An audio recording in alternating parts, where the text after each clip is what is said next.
Terpidana mati narkoba Mary Jane dibawa ke Jakarta.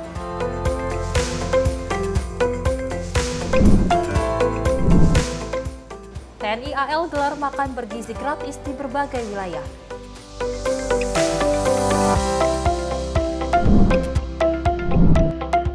Penerapan PPN 12% resmi berlaku mulai tahun 2025.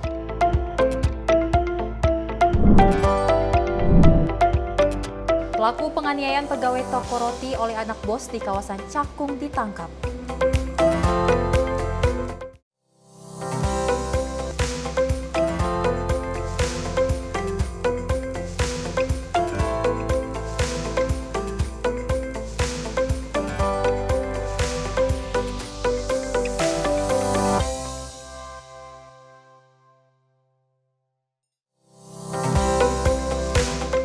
Selamat pagi pemirsa Simpo TV. Selamat pagi Sally. Selamat pagi, apa kabar hari ini? Luar biasa. Baik ya. Mudah-mudahan kita berdua terus mendoakan yang terbaik untuk pemirsa di rumah, bisa dalam keadaan sehat walafiat, bahagia selalu. Apalagi hari Natal dan juga tahun baru ini sebentar lagi dan kita akan sama-sama menikmati sukacita dan kegembiraan hari Natal dan juga tahun baru. Dan pastinya masyarakat Indonesia menantikan Nataru 2025. Betul. Apalagi kalau kita ketahui PT KAI juga memberikan diskon 20% kepada Betul. masyarakat Indonesia yang ingin Kapal mudik feri ke juga Kampung peningkatan Halaman. penjualannya ataupun penumpangnya hingga 14%. Mudah-mudahan di hari Natal dan tahun baru ini tidak ada bencana alam, tidak ada hambatan apapun, semuanya riang dan juga gembira. Dan tentunya informasi menarik lainnya akan terus kami hadirkan. Ini dia Menyapa Pagi Simpo TV selengkapnya.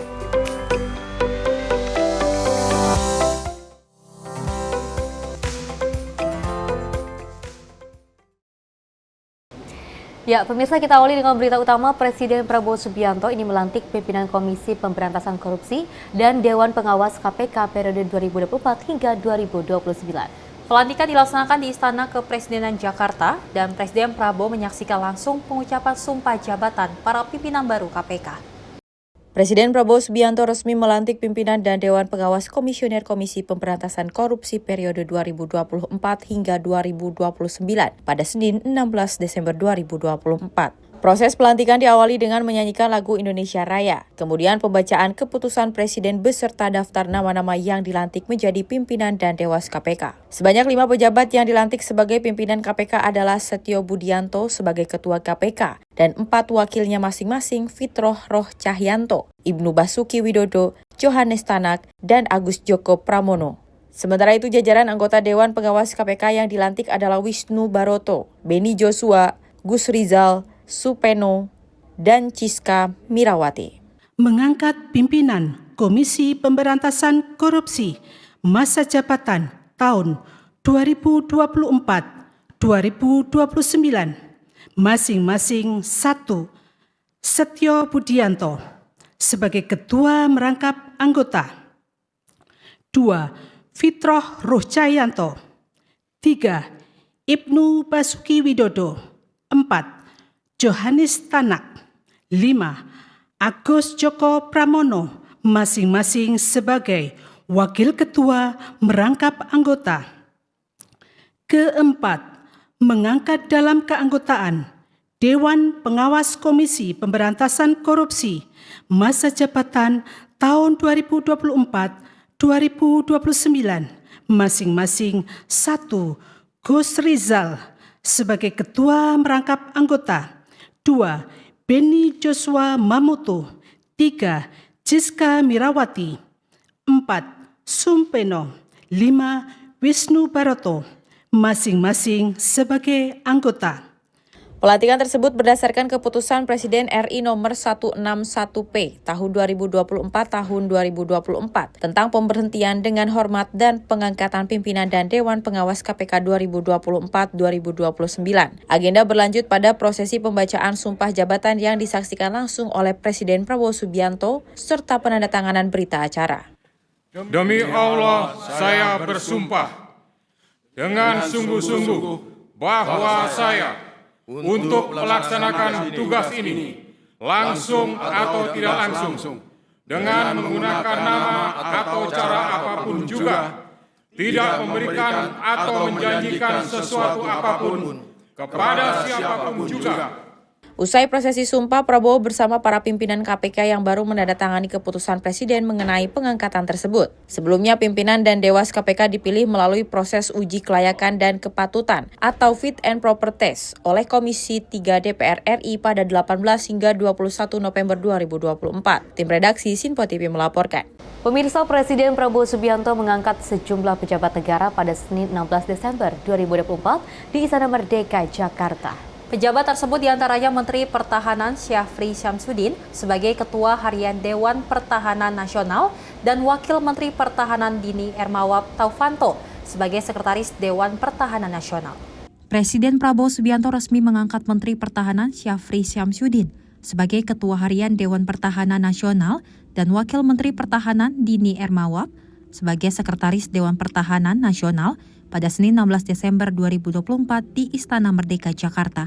Pengangkatan Syafri dan Doni dilakukan berdasarkan keputusan Presiden nomor 87 tahun 2024 tentang pengangkatan Ketua Harian dan Sekretaris Dewan Pertahanan Nasional.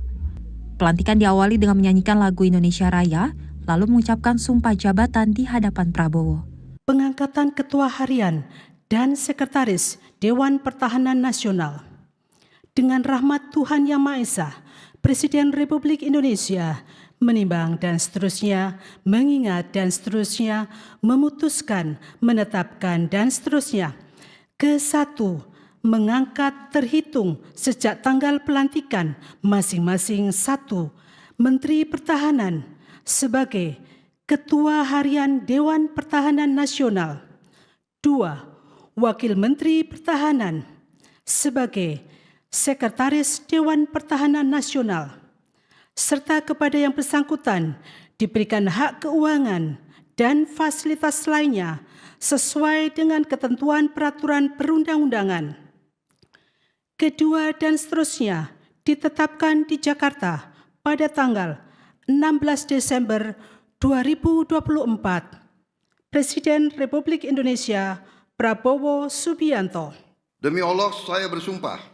Demi Allah saya bersumpah Bahwa saya akan setia kepada Undang-Undang Dasar Negara Republik Indonesia Undang-Undang Dasar Negara Republik Indonesia tahun 1945 serta akan menjalankan segala peraturan perundang-undangan dengan seluruh-seluruhnya demi dharma bakti saya kepada bangsa dan negara. Bahwa saya dalam menjalankan tugas jabatan akan menjunjung tinggi etika jabatan. Bekerja dengan sebaik-baiknya. Dengan penuh rasa tanggung jawab. Tim redaksi Sinpo TV melaporkan. Dan pemirsa, dalam rangka mewujudkan Indonesia Emas 2045 dan memperingati Hari Armada Republik Indonesia 2024, TNI AL menggelar program makan bergizi gratis pada 700 pelajar yang dilaksanakan oleh Satuan TNI AL di berbagai wilayah. Pelaksanaan kegiatan makan bergizi gratis di berbagai wilayah diharapkan dapat memberikan manfaat yang besar bagi masyarakat Indonesia. TNI Angkatan Laut terus menggelar program makan bergizi gratis kepada ratusan pelajar yang dilaksanakan oleh Satuan TNI di berbagai wilayah. Selain dalam rangka memperingati Hari Armada RI, kegiatan ini juga untuk menunjang Indonesia Emas 2045. Sesuai dengan program Astacita Presiden Prabowo Subianto, TNI AL akan terus berupaya memantapkan sistem pertahanan keamanan negara dan mendorong kemandirian bangsa melalui swasembada pangan, energi, air, ekonomi kreatif, ekonomi hijau, dan ekonomi biru. Diketahui, makan bergizi gratis yang dilaksanakan antara lain kepada 500 pelajar di wilayah Dabo Singkep, Kepulauan Riau. Sedangkan di wilayah Sumatera, salah satunya dilaksanakan oleh Pangkalan TNI AL, Tanjung Balai Asahan. Selain itu, kegiatan makan bergizi gratis juga dilaksanakan oleh Lanal Bandung dan Lanal Cirebon. Pelaksanaan kegiatan makan bergizi gratis di berbagai wilayah ini selaras dengan penekanan Kepala Staf Angkatan Laut, Laksamana TNI Muhammad Ali kepada seluruh jajarannya, bahwa kehadiran TNI AL diharapkan dapat memberikan manfaat yang besar bagi masyarakat di sekitar wilayah kerja. Tim redaksi Sinpo TV melaporkan. Pemirsa, dalam mendukung program swasembada pangan, Kepala Staf Angkatan Darat Jenderal TNI Maruli Simanjuntak memastikan pembentukan batalion swasembada pangan di kawasan Kalimantan Selatan dan Kalimantan Tengah. Dan Kasat menyebut prajurit tempur akan dilibatkan dalam penggarapan lahan demi mendukung ketahanan pangan nasional. Kasat Jenderal TNI Maruli Simanjuntak menyampaikan komitmen TNI AD dalam mendukung program ketahanan pangan nasional melalui pembentukan batalion swasembada pangan. Nantinya, batalion ini akan berlokasi di Kalimantan Selatan dan Kalimantan Tengah, dengan tugas utama yakni menggarap lahan produktif untuk meningkatkan produksi pangan nasional. Dalam program tersebut, Maruli mengungkapkan prajurit tempur akan turut dilibatkan untuk mendukung operasional penggarapan lahan. Menurutnya, langkah ini merupakan bagian dari konsep yang telah disiapkan sejak lama untuk menghadapi tantangan ketahanan pangan di masa depan. Adapun pembentukan batalion swasembada pangan merupakan bagian dari strategi besar TNI AD untuk berkontribusi dalam program pemerintah. Oh iya, jadi kan itu kan dari awal sudah dijelaskan bahwa dari sejak Presiden jadi menteri sudah dikonsepkan bahwa ada batalion terus ada kompi produksi. Kalau nanti batalion dibentuk ada tempatnya fokus seperti di Wanam, di Kurik, itu mereka akan fokus itu kan batalion tempur sebetulnya. Nanti kita gabung yang lain-lain pun nanti kan ada di Kalimantan Selatan, Kalimantan Tengah. Nanti kan ada batalion-batalion, kita gabung semua. Nanti yang ke lapangan sawah itu kan per gelombang. Jadi yang sepertiga, setengah nanti diatur. Nanti ini pulang, latihan, ini masuk. Nanti pulang, nah itu diatur baik. Nanti kalau kita punya jadwalnya benar-benar satu batalion, ya kita pakai yang lain. Kan ada yang di kantor, ada, bisa diatur. Dari Jakarta, Jihan Nabila, Ahmad Amin, Sinpo TV melaporkan. Sementara itu, pemirsa, Presiden Prabowo Subianto dikonfirmasi akan menghadiri agenda tahunan tersebut di Kairo, Mesir pada Selasa hingga Kamis nanti. Pada KTT itu, nantinya Prabowo juga akan menerima jabatan keketuaan D8 bagi Indonesia yang berlaku mulai 1 Januari 2026. Juru bicara Kementerian Luar Negeri Roy Sumirat menyampaikan bahwa Presiden Prabowo Subianto akan menghadiri KTT D8 di Kairo, Mesir, di mana akan diselenggarakan selama 4 hari penuh, mulai Selasa hingga Kamis nanti. KTT yang didirikan sejak tahun 97 lalu ini akan membahas sederet strategi pembangunan pada generasi muda guna mendukung usaha kecil menengah terhadap perekonomian masa depan. Adapun dalam kesempatan ini, Roy menyebut penjadwalan Presiden Prabowo dalam KTT D8 ini juga memiliki signifikansi yang penting, di mana selain pertemuan reguler dari organisasi tersebut, Prabowo akan melaksanakan serah terima keketuaan dari Mesir kepada Indonesia. KTT D8 yang akan berlangsung di Kairo tanggal 17 sampai tanggal 19 Desember. KTT D8 ini memiliki signifikansi yang penting karena selain merupakan pertemuan reguler dari organisasi D8, akan ada serah terima keketuaan dari Mesir kepada Indonesia, di mana Indonesia akan menjadi ketua organisasi D8 periode 2026-2027 yang nanti akan dimulai masa keketuaannya pada tanggal 1 Januari 2026. Keketuaan Indonesia pada D8 ini akan dimulai pada 1 Januari 2026 dengan periode setahun lamanya. Adapun organisasi ini merupakan bentuk kerjasama pembangunan dan ekonomi yang dibentuk pada tahun 1997 dengan keanggotaan Bangladesh, Mesir, Indonesia, Iran, Malaysia, Nigeria, Pakistan hingga Turki. Lebih dalam melalui keketuaan Indonesia sebagai ketua D8 pada tahun 2026 mendatang. Diharapkan mampu menggunakan kesempatan emas ini dalam wujud pembangunan dalam negeri yang inklusif guna mengejar cita-cita Indonesia Emas 2045 yang lebih terstruktur. Dari Jakarta, Max Azizul Hakim, Simpo TV melaporkan. Ya, Sally dan juga pemirsa, setelah beberapa bulan kemarin sempat Presiden Prabowo Subianto melakukan kunjungan kerja ke beberapa negara. Seperti itu. Dan saat ini nantinya juga Presiden Prabowo Subianto akan langsung menuju ke Kairo, Mesir, tentunya untuk melakukan sebuah kerjasama yang sangat luar biasa. Betul. Untuk menjadi salah satu ataupun adanya kenaikan jabatan di sana. Betul sekali, dan memang salah satu isu strategis yang akan dibahas Prabowo di KTT D8 Kairo, Mesir adalah salah satu tentang perekonomian masa depan. Betul, memang kita ketahui terkait dengan UMKM betul, perkembangan perekonomian Indonesia ini seperti yang kita ketahui Prabowo Subianto menargetkan 8%. Jadi kita sebagai masyarakat Indonesia mendukung nantinya apapun yang menjadi keputusan Prabowo di Kairo, Mesir ya, Resti. Betul, dan sebelumnya tahun kemarin dari Mesir dan tahun sekarang ini akan dipimpin langsung oleh Indonesia. Dan pemirsa, sejumlah informasi menarik lainnya akan terus kami hadirkan. Usai jeda berikut ini.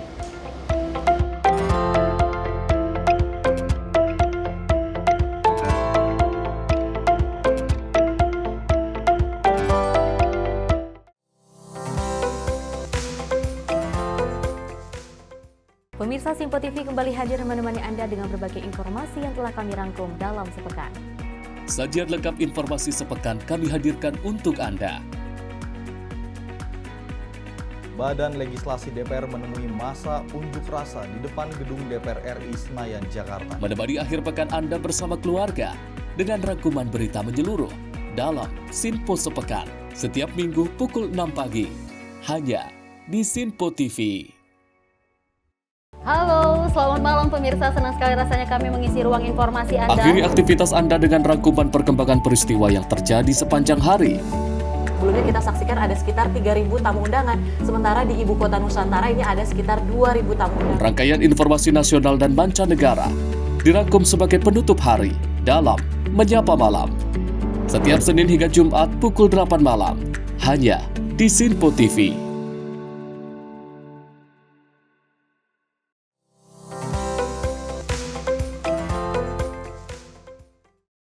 Terima kasih pemirsa, Anda masih menyaksikan Menyapa Pagi Simpo TV dan kita lanjutkan informasinya. Di mana menuju Indonesia Emas 2045, Presiden Prabowo Subianto berharap pada talenta muda yang memiliki kemampuan di bidang cyber security yang advance.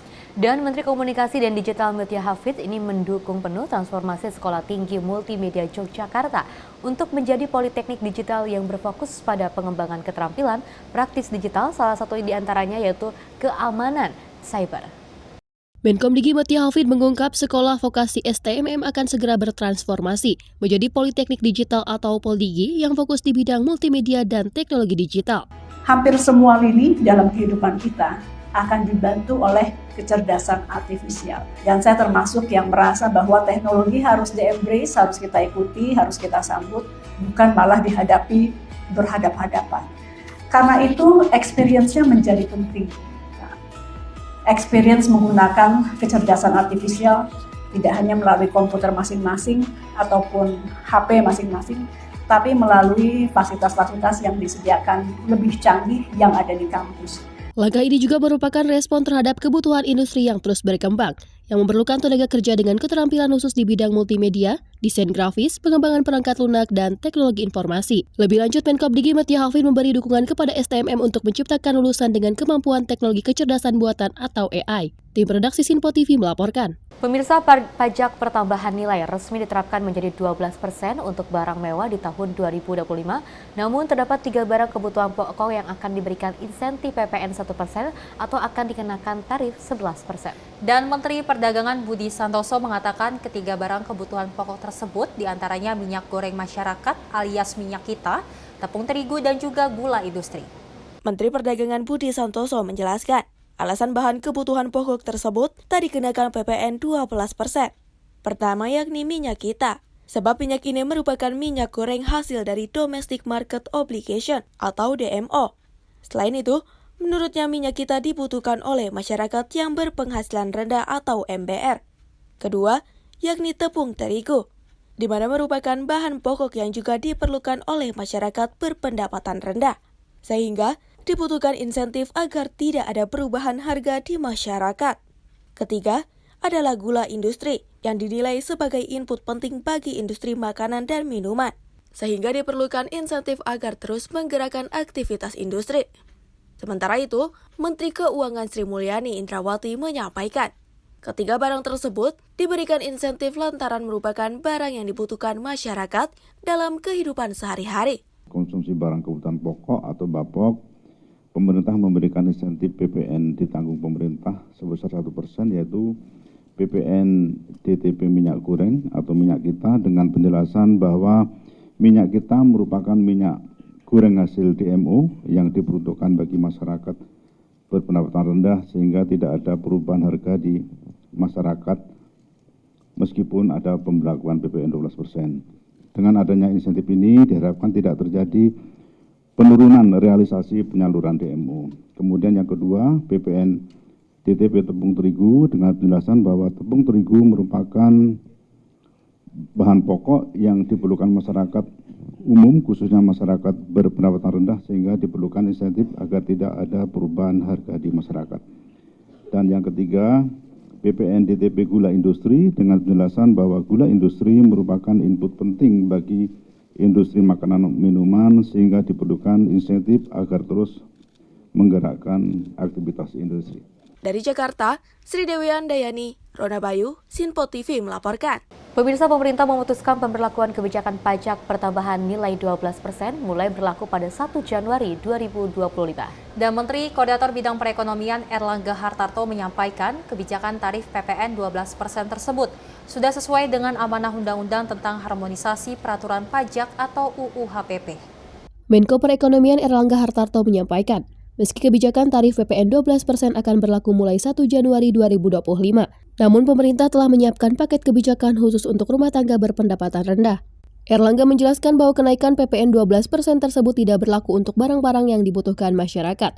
Bahkan barang-barang tersebut diberikan fasilitas PPN 0%.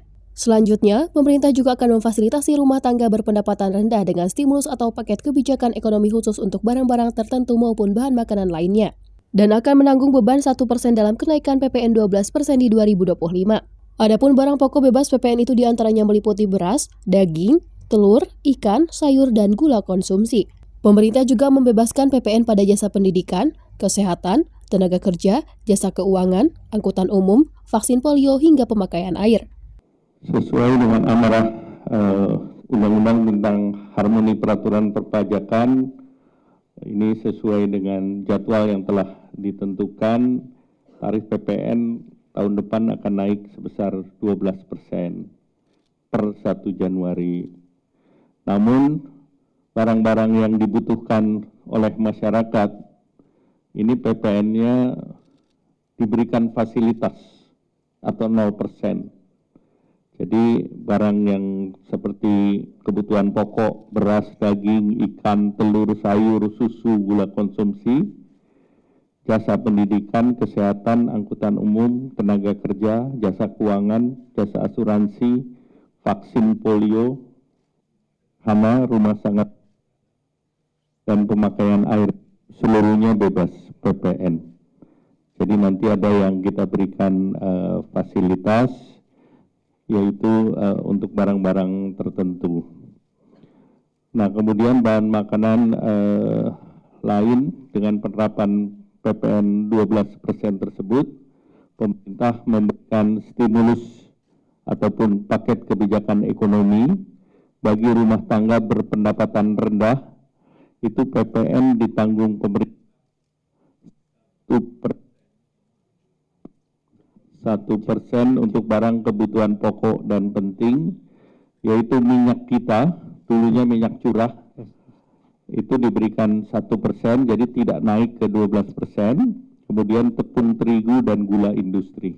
Jadi masing-masing tetap di 12%. Yang 1% ditanggung pemerintah.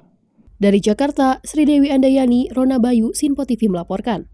Pemirsa, pemerintah resmi mengumumkan kebijakan terkait PPN dan paket stimulus ekonomi dalam konferensi pers mengenai paket kebijakan ekonomi 2025 di kantor Kementerian Koordinator Perekonomian Jakarta pada Senin siang kemarin.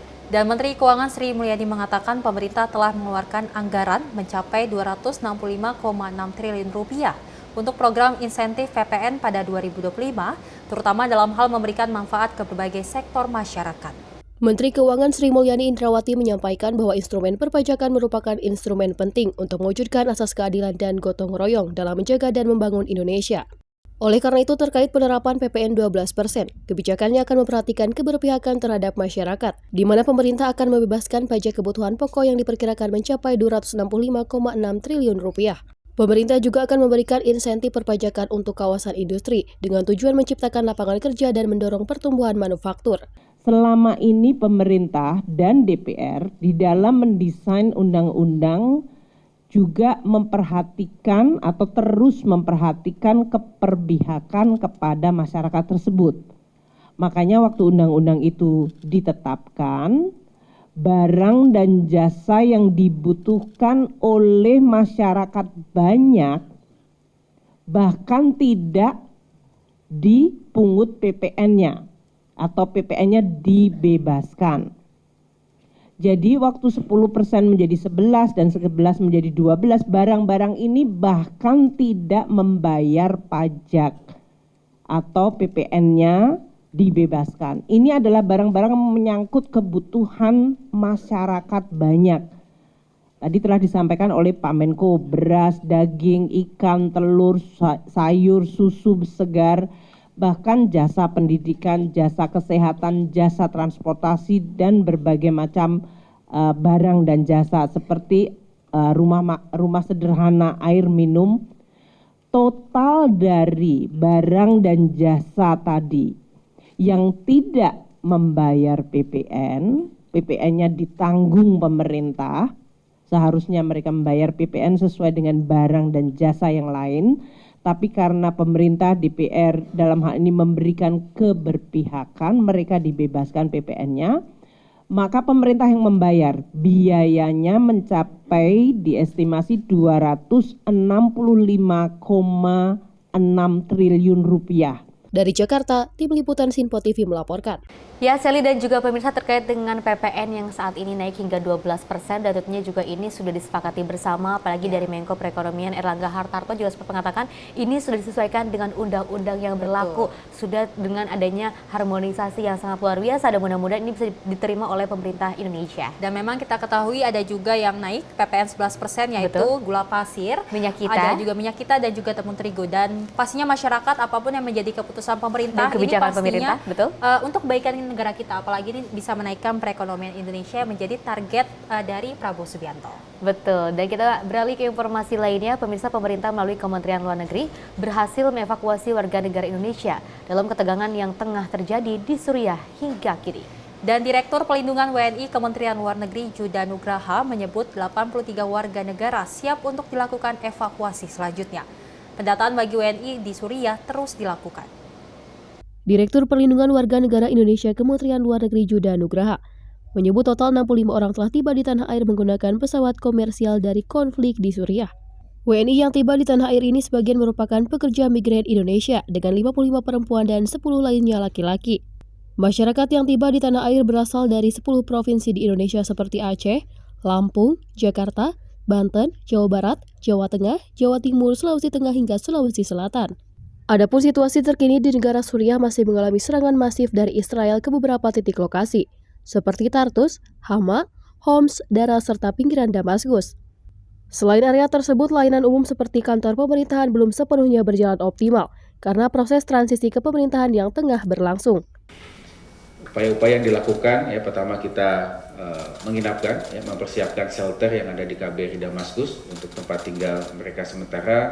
Kita lakukan pendataan data-data lengkap mereka, termasuk kita menyiapkan dokumen perjalanan kalau mereka sudah kehilangan paspor, dan kemudian kita gerakkan mereka melalui jalan darat, ya, dari Damaskus menuju ke Beirut. Setelah itu kita inapkan di shelter KBRI Beirut, untuk selanjutnya kita terbangkan dengan menggunakan penerbangan komersial ke Jakarta. Hingga saat ini dapat kami sampaikan sudah ada 2 gelombang evakuasi WNI yang sudah kita lakukan. Alhamdulillah 65 WNI kita telah tiba di Indonesia. Langkah masif yang dilakukan Kementerian Luar Negeri dalam urusan ini, yakni memastikan pendataan secara rinci terhadap WNI yang ingin dievakuasi, serta total 83 WNI berkeinginan untuk dievakuasi. Lebih dalam, melalui tindakan evakuasi yang dilakukan oleh pemerintah melalui Kementerian Luar Negeri, diharapkan mampu membawa seluruh warga negara Indonesia dari Suriah menuju tanah air agar tidak terjadi adanya korban berjatuhan. Dari Jakarta, Max Azizul Hakim, Sinpo TV melaporkan. Pemirsa, sejumlah informasi menarik lainnya akan terus kami hadirkan usai jeda berikut ini.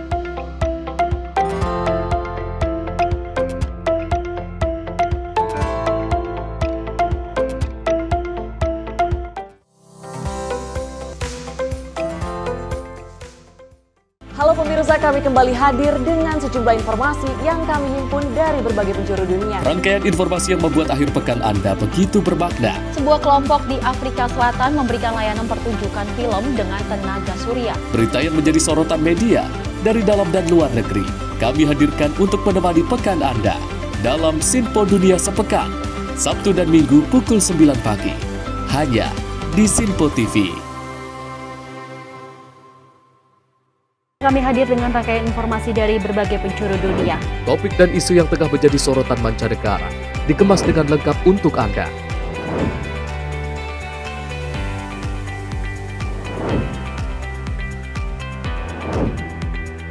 Peristiwa penting yang terjadi dari berbagai belahan dunia ini hadir dalam Sinpo Dunia setiap Senin hingga Jumat pukul 7:30 malam hanya di Sinpo TV.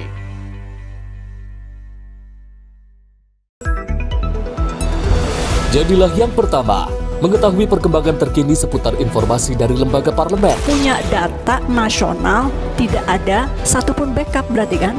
Tiba-tiba ada putusan yang nggak masuk akal dan seperti ini gitu. Kita biarkan rekomendasi kepada KPK, periksa! Kami hadirkan informasi paling akurat untuk mengawal setiap informasi dalam rapat komisi dan paripurna. Tentunya bersama saya Andi Rezaldi yang telah kami rangkum dalam program Sinpo Parlemen. Saya Arif Rifan. Saksikan Sinpo Parlemen setiap Sabtu pukul 6 pagi hanya di Sinpo TV.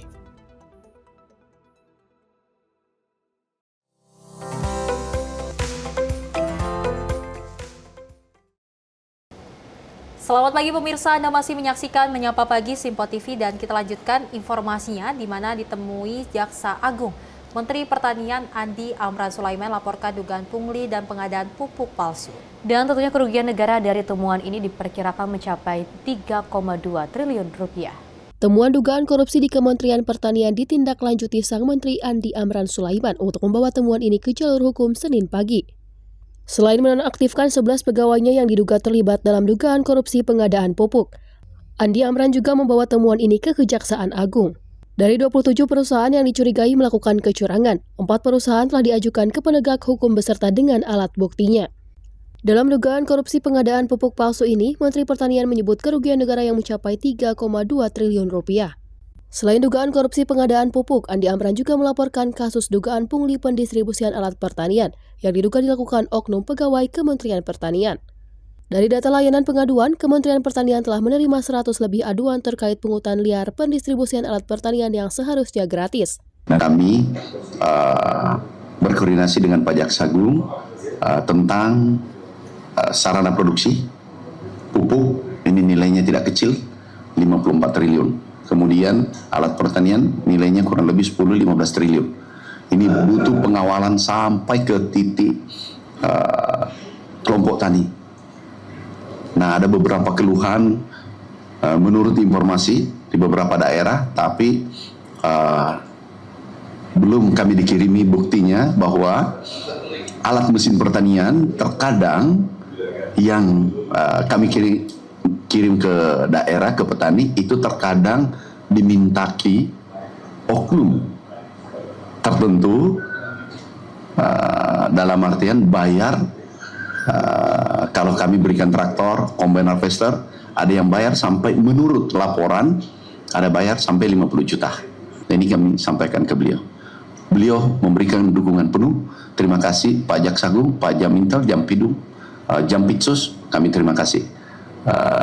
Mewakili petani seluruh Indonesia. Makasih. Sekarang yang kami fokus adalah gini, kami ini fokus pada rencana swasembada ke depan sebagaimana arahan Bapak Presiden. Pengawalannya adalah karena tambahan anggaran cukup besar. Awalnya 6,9 triliun menjadi 29 triliun, kurang lebih 30 triliun. Menindaklanjuti laporan ini, Kejaksaan Agung akan meneliti laporan ini dan tentunya tidak akan pandang bulu dalam penegakan hukumnya. Seperti diketahui, pertemuan tersebut dalam rangka pencegahan dan penindakan tindak pidana korupsi terhadap program yang akan berjalan. Dari Jakarta, kontributor Sinpo TV melaporkan. Pemirsa, Panglima TNI Jenderal TNI Agus Subianto menyatakan TNI siap mendukung Polri dalam operasi pengamanan Natal dan Tahun Baru 2025 dengan mengerahkan 80.000 personil. Tak hanya personil saja pemirsa, berbagai sarana transportasi darat dan udara juga siap digunakan untuk menjamin keamanan dan kenyamanan selama libur panjang Nataru. Panglima TNI Jenderal TNI Agus Subianto menegaskan sinergi kuat antara TNI dan Polri untuk mengamankan perayaan Natal dan Tahun Baru 2025. Agus menyebut pihaknya akan mengerahkan 80.000 personil untuk membantu Polri dalam operasi pengamanan di berbagai wilayah. Adapun kekuatan TNI yang diterjunkan terdiri dari anggota Angkatan Darat, Laut, dan Udara. Berbagai alat transportasi milik TNI juga turut dipersiapkan untuk mendukung operasi pengamanan, meliputi truk logistik untuk mobilitas pasukan dan pengangkutan barang, pesawat Boeing 737, Hercules, Kasa, CN, dan helikopter, yang akan digunakan untuk mendukung operasi di wilayah-wilayah yang membutuhkan pengamanan ekstra. 80.000 personil berbantuan kepada Polri yang terdiri dari personil Angkatan Darat, Laut, dan Udara.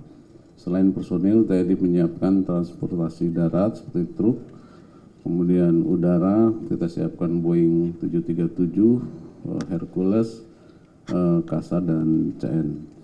Kemudian juga helikopter. Dari Jakarta, Jihan Nabila Mutia Anggiani, Sinpo TV melaporkan. Sementara itu, pemirsa, diprediksi ada sekitar 110 juta orang akan melakukan mudik pada momentum libur panjang Natal dan Tahun Baru 2025 dengan puncak arus mudik pada tanggal 21 dan 28 Desember. Angka tersebut meningkat sebesar 2,83% jika dibandingkan dengan tahun sebelumnya. Dalam paparan pada rapat koordinasi lintas sektoral di Auditorium PT IKA Jakarta, Kapolri menyatakan bahwa survei menunjukkan peningkatan jumlah pemudik tahun ini dengan prediksi sekitar 110,6 juta orang atau meningkat 2,83% dari tahun sebelumnya. Diperkirakan puncak arus mudik pertama akan terjadi pada 21 Desember 2024, sehari setelah libur sekolah dimulai. Dan puncak arus mudik kedua diprediksi akan terjadi pada 28 Desember 2024. Selain mengatur arus mudik libur Nataru, pengamanan juga akan difokuskan pada ibadah Natal di tempat ibadah dan perayaan malam Tahun Baru.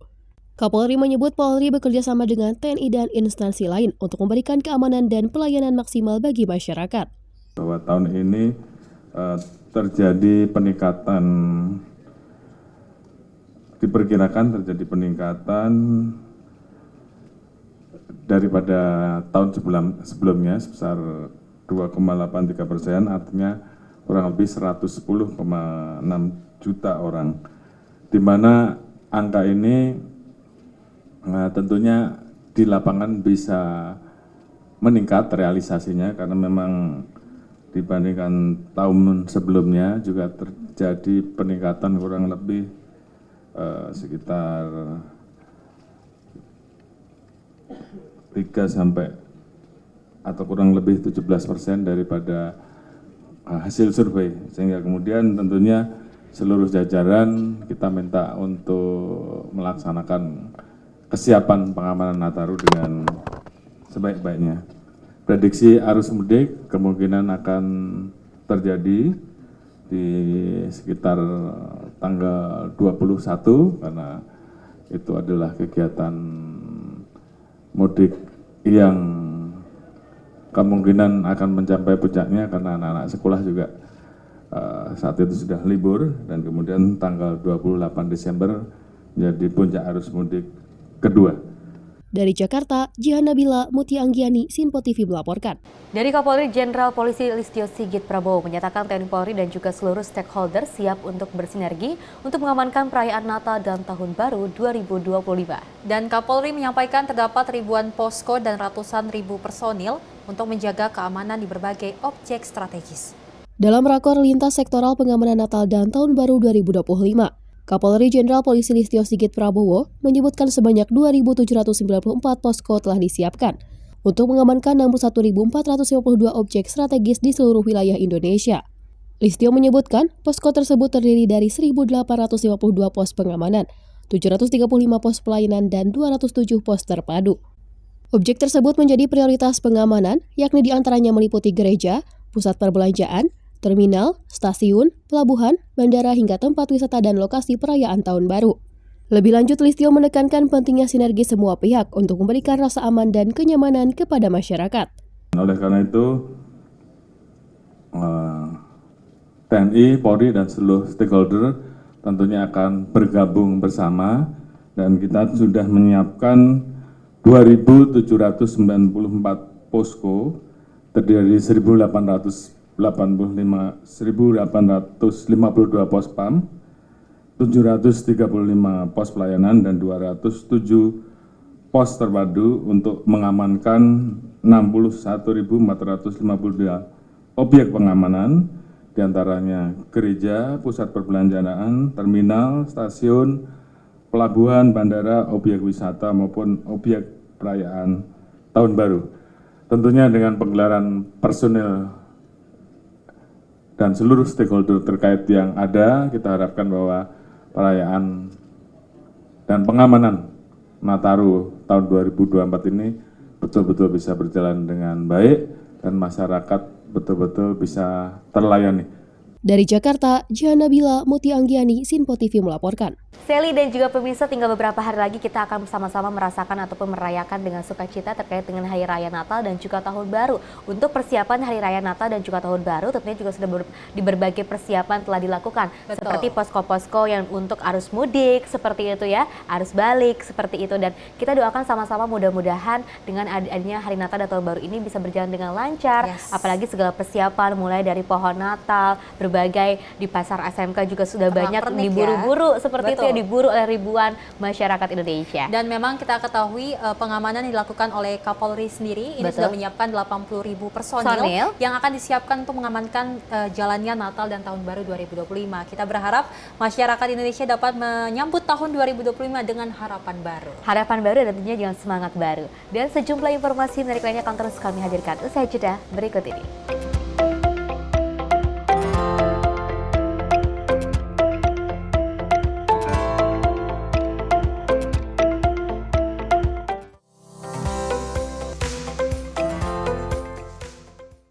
Halo, selamat pagi pemirsa Simpo TV. Selamat pagi Andi. Selamat pagi Fen. Beragam informasi terbaru hadir menemani Anda sebelum memulai hari.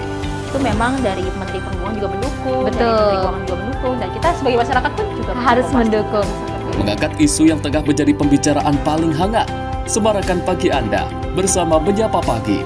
Setiap Senin hingga Jumat pukul 6 pagi. Hanya di Sinpo TV.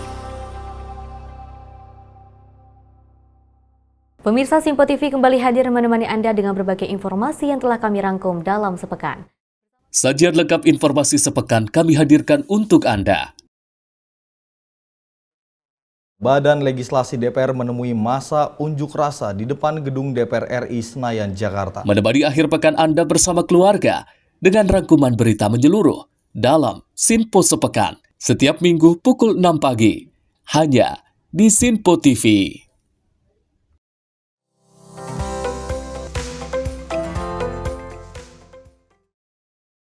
Masih bersama kami pemirsa dalam Menyapa Pagi Simpo TV, dan kita lanjutkan informasinya di mana pemimpin pasar merek pakan hewan ekonomis di bawah naungan CPP Tindo ini menunjukkan dedikasinya dalam meningkatkan kesejahteraan kucing melalui dukungan Bolt terhadap shelter rumah kucing Parung, Bogor, Jawa Barat. Dan juga hal ini sebagai bentuk nyata untuk memberikan dampak pada kehidupan ratusan kucing dan juga memastikan kucing terlantar dapat terpenuhi nutrisi agar tumbuh dengan sehat.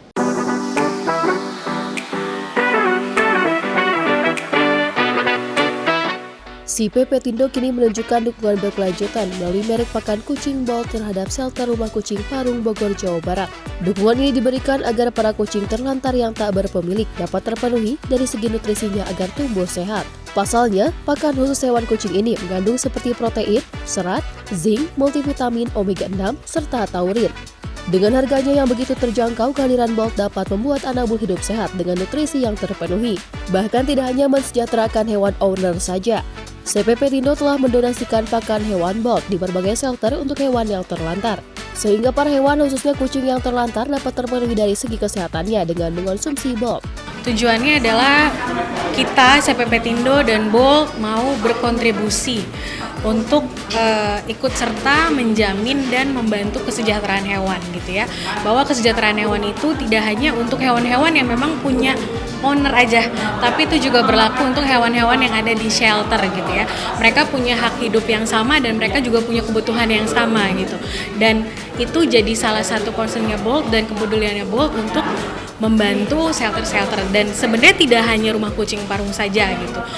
Total sampai 2024 ini kurang lebih sudah ada 50 shelter yang disupport oleh Bolt gitu, yang setiap bulannya kita berikan donasi gitu. Cuman salah satu shelter yang memang sudah cukup lama kita support itu adalah Rumah Kucing Parung. Makanya kita adakan shelter visit ini ke Rumah Kucing Parung. Dan itu sudah terjadi sejak 2018 gitu. Dan kerjasama yang dilakukan sebenarnya tidak hanya Bolt kasih donasi, tapi itu take and give. Biasanya kita juga lakukan trial produk yang akan kita launching itu ke hewan-hewan yang ada di sana. Gitu. Bolt ini adalah produk lokal made in Indonesia yang sudah diekspor ke 4 negara. Secara nutrisi sudah memenuhi standar AFCO pertama, kemudian sudah ada standar NKV dari Departemen Pertanian yang mengeluarkan, dan juga pabriknya kami sendiri itu sudah tersertifikasi GMP dan juga HACCP.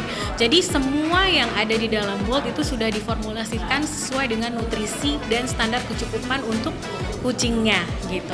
Dan dari sisi produk kami pun juga sudah buat sesuai dengan tahapan usia. Ada yang adult, ada yang kitten. Bahkan tidak hanya itu, kita juga sediakan dalam bentuk dry dan juga wet. Jadi harapannya kombinasi wet and dry ini gitu ya bisa memberikan satu manfaat yang lengkap dan holistik gitu. Jadi dari sisi kecukupan serat, bahan-bahan padatnya melalui dry food, kemudian air, minum dan lain-lainnya bisa di cover melalui yang wet. Jadi secara produk sudah lengkap, dry and wetnya, secara nutrisi juga sudah lengkap dan memenuhi standar dari kandungan, vitamin, mineral dan lain-lain. Di sisi lain, pendiri Rumah Kucing Parung Dita Agusta berharap agar CPP Tindo bersama Bolt dapat mesejahterakan hewan. Harapan saya ke depan ya yang pasti rumah kucing ini harus bisa tetap bermanfaat untuk hewan-hewan terlantar, terutama kucing ya, menjadi rumah yang aman untuk kucing-kucing terlantar, dan juga harapan saya ya memberikan kesejahteraan yang lebih untuk mereka supaya mereka paling tidak mendapatkan tempat yang aman daripada mereka hidup terlantar dan dianiaya oleh manusia. Dari Bogor, Jawa Barat, Farizal Ahmad Amin, Simpo TV melaporkan. Pemirsa, Panglima TNI menggelar acara Military Style Drum Corps Competition Panglima TNI Cup 2024 di Silang Monas, Jakarta. Ajang bergengsi ini menjadi bagian dari rangkaian kegiatan HUT TNI ke-79 tahun yang digelar untuk meningkatkan kreativitas dan semangat generasi muda. Military Style Drum Corps Competition Panglima TNI Cup 2024 merupakan ajang kompetisi drum corps yang digelar sebagai bagian dari perayaan HUT TNI ke-79 tahun yang jatuh pada tanggal 5 Oktober 2024 lalu. Dalam kesempatannya, Danrindam Jaya Kolonel INF Ferdial Lubis menyatakan bahwa kegiatan tersebut telah dipersiapkan sejak lama dan menjadi bagian penting untuk memeriahkan hari ulang tahun TNI. Ferdial mengungkapkan, event tersebut memiliki tujuan untuk meningkatkan semangat kolaborasi dan memberikan wadah positif bagi generasi muda untuk berkreativitas. Dengan adanya kegiatan ini, Ferdial berharap generasi muda terinspirasi untuk berpartisipasi dalam kegiatan-kegiatan positif, serta tetap mempertahankan semangat sportivitas dan kreativitas. Dari Jakarta, Jihan Nabila, Tim Simpo TV melaporkan. Kita beralih ke informasi lainnya, pemirsa, pelaku penganiayaan pegawai toko roti di kawasan Cakung, Jakarta Timur ditangkap petugas gabungan dari Ditreskrimum Polda Metro Jaya dan Reserse Kriminal Polres Metro Jakarta Timur pada Senin dini hari kemarin. Pelaku yang merupakan anak bos toko roti ditangkap di sebuah hotel di daerah Sukabumi, Jawa Barat saat tengah menginap bersama keluarganya. Petugas gabungan dari Ditreskrimum Polda Metro Jaya dan Reserse Kriminal Polres Metro Jakarta Timur menangkap pelaku penganiayaan terhadap pegawai toko roti di kawasan Cakung, Jakarta Timur. Pelaku yang merupakan anak pemilik toko roti berinisial GSH ini ditangkap di sebuah hotel di daerah Sukabumi, Jawa Barat saat tengah menginap bersama keluarganya. Usai ditangkap, pelaku langsung dibawa petugas ke Mapolres Metro Jakarta Timur untuk dilakukan pemeriksaan lebih lanjut terkait kasus penganiayaan yang dilakukan oleh dirinya. Dari hasil pemeriksaan sementara, pelaku mengaku menginap di hotel di daerah Sukabumi karena ingin menenangkan diri bersama keluarganya, mengingat berita yang dilakukan oleh dirinya viral di media sosial. Terkait dengan kegiatan gabungan antara personil Direktorat Kriminal Umum Polda Metro Jaya dan Satuan Reserse Kriminal Polres Metro Jakarta Timur, di mana terkait dengan kasus penganiayaan yang terjadi pada tanggal 17 Oktober dan dilaporkan pada tanggal 18 Oktober 2024. Pelapor adalah berinisial DAD dan terlapor berinisial GSH. Kami sampaikan bahwa proses tersebut waktu dilaporkan bukan kasus tertangkap tangan, tapi kasus pidana umum. Dengan demikian kami dari penyidik melakukan tahapan-tahapan dalam proses penegakan hukum. Karena awal mulanya kami mengundang para saksi ataupun terlapor untuk dimintai keterangan sebagai klarifikasi ya. Dan pada saat kami klarifikasi dalam tahap penyelidikan ini, dan kami sudah meningkatkan dari tahap penyelidikan ke tahap penyidikan. Dari tahap penyidikan itulah saat ini kami sudah mengamankan saudara terlapor berinisial GSH tersebut. Hingga saat ini, pelaku masih menjalani pemeriksaan secara intensif di Polres Metro Jakarta Timur. Dari Jakarta, Sinpo TV melaporkan. Pemirsa, 2 bidan asal Tegarejo, Yogyakarta ditangkap personel polisi dari Polda Yogyakarta karena dugaan penjualan bayi sejak 2010. Pihak polisi mengatakan terduga pelaku menjual bayi dengan harga mencapai 85 juta. Promosi dilakukan lewat layanan adopsi bayi di media sosial. 2 bidan berinisial DM dan JE di Yogyakarta ditangkap dan ditetapkan sebagai tersangka kasus penjualan bayi secara ilegal. Direktur Reserse Kriminal Umum Polda DIY, Kombes Pol FX Endriandi menyebut, kedua tersangka beraksi sejak belasan tahun. Polisi menyebut kedua tersangka telah menjual sebanyak 66 bayi. Kasus ini terbongkar setelah polisi menerima laporan adanya perdagangan bayi di salah satu rumah sakit bersalin di Tegarejo, Kota Jogja. Setelah melakukan penyelidikan, tim Direktorat Reserse Kriminal Umum Polda DIY akhirnya menangkap kedua tersangka pada Rabu lalu. Dari pemeriksaan kedua bidan itu, tidak memiliki surat izin praktik atau SIP. Saat itu, polisi juga mengamankan bayi perempuan usia 1,5 bulan yang hendak dijual. Dari hasil pemeriksaan, diketahui bahwa para tersangka telah melakukan penjualan bayi sejak tahun 2010. Bayi-bayi itu dijual ke berbagai daerah di Indonesia. Diketahui dari kegiatan tersangka tersebut telah mendapatkan data sebanyak 66 bayi yang terdiri dari bayi laki-laki 28 dan bayi perempuan 36 dengan modus biaya persalinan untuk bayi perempuan kisaran 55 hingga 65 juta. Dan bayi laki-laki dari 65 hingga 85 juta rupiah. Hasil pemeriksaan juga mengungkapkan bahwa tersangka JM merupakan residivis dalam kasus yang sama. Proses penjualan bayi itu atas sepengetahuan orang tua kandung. Modus para tersangka yakni menjual bayi untuk diadopsi secara tidak sah. Atas perbuatannya, kedua tersangka dijerat pasal 83 tentang perlindungan anak serta pasal 76F perlindungan anak. Tersangka terancam hukuman penjara paling lama 15 tahun. Perkara tindak pidana penjualan ataupun perdagangan anak, dalam hal ini adalah bayi. Setiap orang yang melanggar ketentuan pasal 76 akan dipidana penjara paling singkat 3 tahun dan paling lama 15 tahun. Dan denda paling sedikit 60 juta dan paling banyak 300 juta. Terkait dengan hal tersebut, kami sudah mengamankan penangkapan dan penahanan terhadap 2 orang tersangka. Dan kami lakukan pemeriksaan di Direktorat Reserse Kriminal Umum dan dapat informasi bahwa para tersangka ini telah melakukan penjualan ataupun berkegiatan sejak tahun 2010. Kemudian para tersangka ini pernah menjadi residivis di tahun 2020 dan telah divonis selama 10 bulan di lapas Surat. Tim redaksi Sinpo TV melaporkan. Menteri Koordinator Bidang Hukum, HAM, Imigrasi, dan juga Pemasyarakatan Yusril Iza Mahendra mengatakan proses pemulangan terpidana mati kasus narkoba di Indonesia, Mary Jane, memasuki tahap akhir. Dan saat ini Mary Jane sudah dipindahkan dari di Lembaga Permasyarakatan Wanita Yogyakarta ke Lapas Pondok Bambu, Jakarta Timur. Terpidana mati kasus narkoba di Indonesia, Mary Jane Veloso, sudah resmi dipindahkan tahanannya dari Lembaga Permasyarakatan yang ada di Yogyakarta ke Jakarta. Menteri Koordinator Bidang Hukum, Hak Asasi Manusia, Imigrasi, dan Pemasyarakatan, Yusril Iza Mahendra, menyebut saat ini Mary Jane tengah dititipkan di lapas yang ada di Pondok Bambu, Jakarta Timur, sebelum diserahkan ke pemerintahan Filipina dalam waktu dekat. Yusril memperkirakan dalam 1 atau 2 hari ke depan, Mary akan dipulangkan ke Manila, Filipina. Sudah tiba di LP Pondok Bambu, Jakarta, dan sedang dalam tahap finalisasi hari ini dan besok. Ya, insya Allah dalam sehari 2 hari ini sudah dipulangkan istilahnya itu sudah dipindahkan ke Manila. Jadi tinggal dari Jakarta ke Manilanya aja, dan mulai dari kemarin beberapa staf dari Kementerian Kehakiman Filipina, polisiannya juga sudah datang ke sini dan mempersiapkan perjalanannya. Insya Allah akan terlaksana dengan baik. Mungkin kalau tidak besok ya lusa akan dilaksanakan.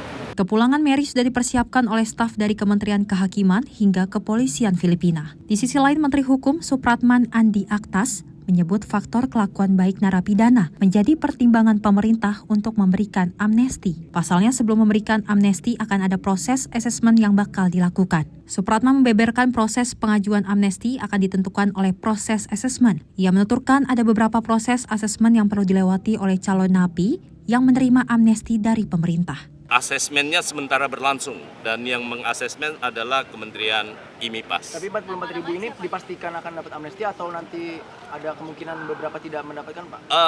Tergantung proses asesmennya. Ya. Sampai kapan Pak asesmennya? Kami berharap mudah-mudahan dalam waktu dekat di akhir tahun bisa selesai sehingga di awal tahun kami bisa ajukan ke parlemen setelah masa persidangan di parlemen dinyatakan dimulai. Satu, soal tindak pidana. Yang kedua, menyangkut soal apakah dia sudah menjalani hukuman dan berkelakuan baik. Ya, 4 kriteria yang saya sebutkan tadi itu yang paling penting. Ya. Kemudian yang lain-lainnya menyangkut soal subjektif dalam pengertian yang bersangkutan memang berkelakuan baik di dalam. Ya.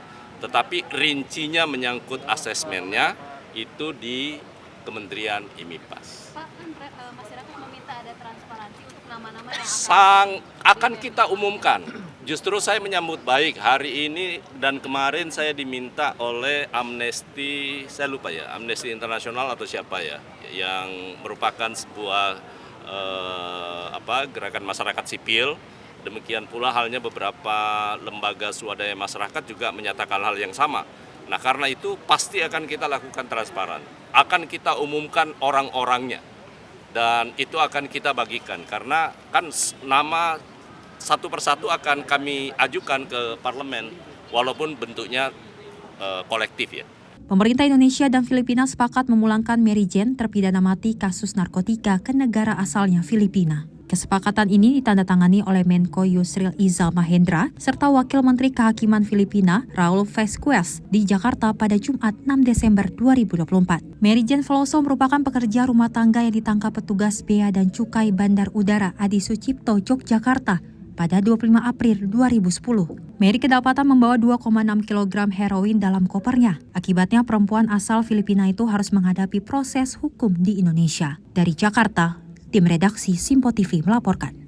Ya, Sally dan juga pemirsa, kasus Mary Jane terkait dengan narkoba atau narkotika ini sangat marak di media sosial ataupun ini sangat hangat diperbincangkan oleh masyarakat Indonesia, dan ini sudah ditangkap seperti itu. Mudah-mudahan ke depannya dengan berbagai apapun keputusan dari pihak kepolisian, pihak hukum seperti itu ini bisa diterima dengan baik dan juga bisa berjalan dengan lancar. Dan memang kalau kita ketahui kasus Mary Jane ini memang sebagai terpidana mati. Betul. Dan memang saat ini mendapatkan keringanan dan dipulangkan ke negara asalnya di Filipina, dan ini disetujui oleh para menteri termasuk Yusril Iza Mahendra, dan menjadi keputusan yang baik agar Mary Jane dapat berubah dan tidak melakukan tindakan narkoba di Indonesia. Dan ini juga tentunya menjadikan sebuah pelajaran untuk kita semua agar lebih berhati-hati lagi, apalagi kita melihat bahwa kasus-kasus yang beredar di media sosial seperti yang viral seperti itu ya Sally dan juga pemirsa, ada kasus sebuah pegawai toko roti yang anak bos dari toko roti ini rela untuk menganiaya korbannya atau menganiaya pegawai rotinya dikarenakan diharuskan untuk mengantarkan sebuah makanan. Apapun tindakannya,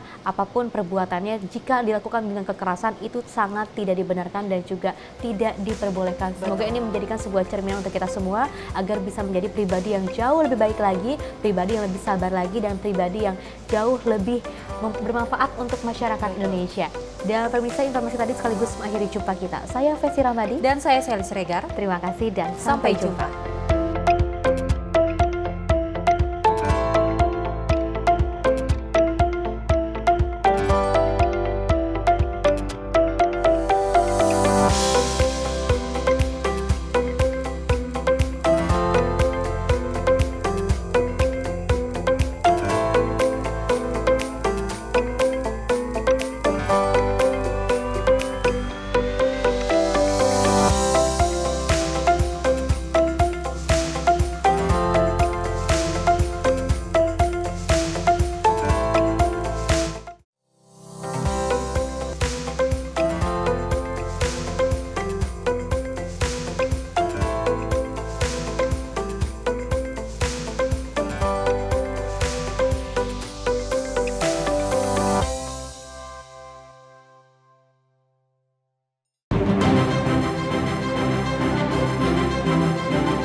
Simpo TV, News, Sport, Entertainment.